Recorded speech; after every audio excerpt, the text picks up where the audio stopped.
Ванчо Михајлов и цар Борис III, два бугарски културни клубови во Битола и Охрид, навреда за сите македонци, но и сол на најголемата и најболна рана на евреите во Македонија. За нив ова наликува како враќање на фашизмот на голема врата во државава. Првиот човек на еврејската заедница, Пепо Леви, за Алфа вели утре можеби некому ќе му дојде идеја да формира некаков клуб по името и на еден Адолф Хитлер. Се добива некој впечаток дека фашизмот се враќа некако на голема врата во Македонија. Мислам, непоимљиво е сега во краток временски период да имаме културен центар Ванчо Михајлов во Битола, да имаме цар Борис во Охрид.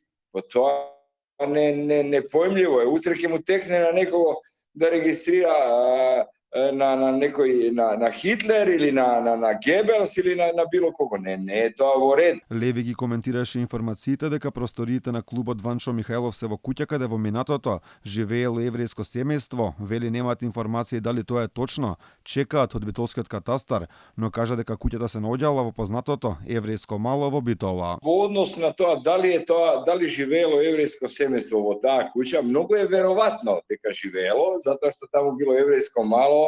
Од Карши имаме пионерски дом Хашомер Хасеир, кој е во власништво на еврејската заедница и каде уште во периодот пред ратот се собирала напредна младинска еврејска заедница кои учествувале и во НОБ покасно. Тоа е наставот дека државата мора да реагира со цел ваквите потези од Бугарија да сопрат. Државата мора да застане на пат на ваквите појави. Не е тоа нешто што допринесува во добрососедските односи со Бугарија и Македонија. Не е тоа во ред. Да подсетиме, на отварањето на културниот клуб Ванчо Михајлов присуствуваше целиот бугарски политички врв, предводен од премиерот Кирил Петков и тогашната министерка за надворешни работи Теодора Генчовска.